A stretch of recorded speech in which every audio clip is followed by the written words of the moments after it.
Welcome back to my channel. তোমরা কেমন আছো সকলে? আমি মোটামুটি ভালো আছি। তো কালকে একটু পড়ে গেছিলাম, পড়ে গিয়ে চোট পেয়েছি, তো ওই জন্য একটু মোটামুটি বললাম ভালো আছি। তো যাই হোক, প্রথমে হ্যাপি নিউ ইয়ার সকলকে।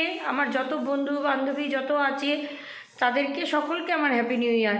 তো গত বছর কেমন কাটলো সকলের আমি জানি না, তবে খুব একটা ভালো কারোরই কাটেনি।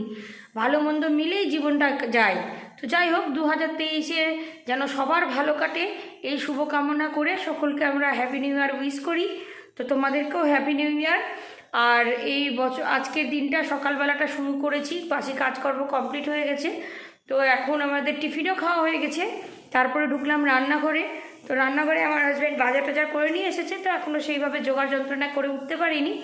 তো এখন রান্নাঘরে ঢুকবো, রান্নাঘরে ঢুকে রান্নাঘরে যে কাজকর্ম দুপুরের রান্নাবান্না সেগুলোর ব্যবস্থা করি।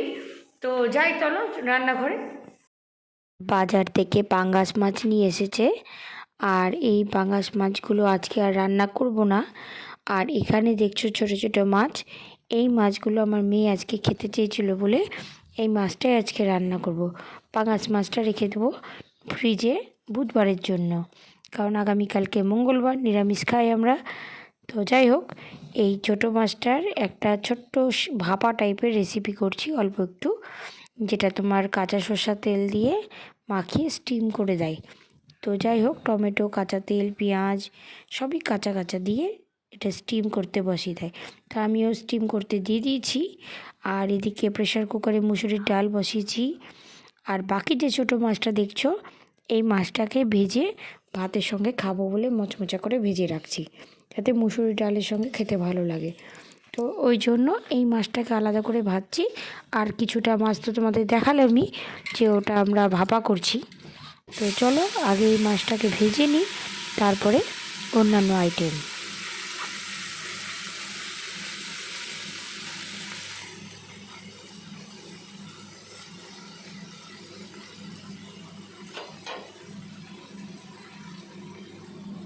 এদিকে মুসুরির ডালটা হয়ে গেল, আর পাশে দেখছো এটা হচ্ছে সেই ছোটো মাছের ভাপা, যেটা স্টিমে করেছিলাম। আর এখানে রেখেছি মচমচে করে মাছ ভাজা, যেটা মুসুরির ডালের সঙ্গে খাবো বলে।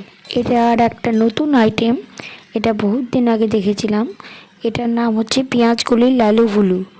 তো পেঁয়াজকলিকে আলু দিয়ে ভেজে তার মধ্যে ডিম ফাটিয়ে দিতে গেলেই পেঁয়াজকলির লালু ভুলু হয়ে যায়। তো এই আইটেমটা আমি টিভিতে দেখেছিলাম, তো আজকে ইচ্ছা করে এই আইটেমটা করলাম। যেমন করে আলু পেঁয়াজকলি ভাজি ওরকম করে ভাজা করে তার মধ্যে ডিম ফাটিয়ে দিয়ে তার মধ্যে একটু ধনে গুঁড়ো, লঙ্কা গুঁড়ো, যেটা যেমন মশলা দেয়, লাস্টে নামানোর সময় একটু ধনে পাতার কুচি আর গরম মশলা। এটা খুব ইজি রেসিপি, এটা শীতের দিনে খেতে খুব ভালো লাগে। তো আমিও করেছিলাম আজকে একটু শখ করে। তো আমার মেয়ে যেহেতু খাবে না ডিম, তো ওই জন্য ওর জন্য আলাদা করে পেঁয়াজগুলি ভেজে উঠিয়ে নিয়েছি। আর বাকিটা আমি আর আমার বরের জন্য ডিম দিয়ে লালু ভুলু বানিয়েছিলাম।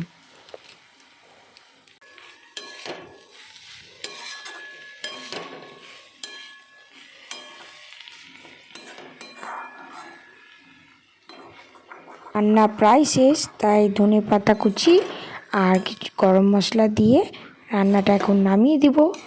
তো রান্নাটা কেমন লাগলো তোমরা বাড়িতেও ট্রাই করতে পারো, খুব ইজি রেসিপি, খেতে খুব ভালো লাগে।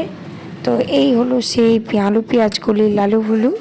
তোমরা বাড়িতে করে আমাকে কমেন্ট বক্সে জানাবে অবশ্যই যে কেমন লাগলো। খাওয়া দাওয়া করে কাপড় চোপড়গুলো ছিল, তো ওগুলো গুছিয়ে নিলাম। আর এই যেটা দেখছো, এটা হচ্ছে আমি কোম্পানির জন্য হয়ে ক্যালেন্ডার আর ডায়েরি ছাপিয়েছিলাম, তো ওগুলো ডিস্ট্রিবিউট করব আজকে। বেলা বলে আমার বর আমার জন্য কফি বানিয়েছে, ব্ল্যাক কফি। এটা খেয়ে একটু বেরোবো কাজে, তাই রেডি হয়ে গেছি। আর গাড়িতে দেখছো জিনিস উঠিয়ে নিয়েছি। তো আমি এখন বেরোবো, ওখান থেকে আসি, তারপর আবার কথা হচ্ছে। কাজ কমপ্লিট করে বাড়ি চলে এসেছি, একবারে ডিনার সেরে আবার আসছি। এখন অনেক রাত, তাই ডিনার কমপ্লিট হয়ে গেছে। আর ও এই ঘরে মশারিও টাঙিয়ে নিয়েছে। 11টা বাজে, রাত্রে ডিনার কমপ্লিট করে ফেলেছি। তো এ ঘরে কিছু কাজ ছিল, ওগুলো কমপ্লিট হয়ে গেল। আর অন্য ঘরে আমার হাজব্যান্ড মশারি টাঙিয়েছে, বিছানা ওটা ওরই দায়িত্ব, আমি রাত্রে মশারি টাঙাইও না। তো যাই হোক, এখন ঘুমানোর টাইম। আজকে সারাদিন কি করলাম সব তোমাদের সঙ্গে শেয়ার করলাম। তো আজকের ব্লগটা এখানেই শেষ করছি, কালকে আসছি নতুন ব্লগ নিয়ে। তো ভালো থেকো সবাই, গুড নাইট, বাই বাই।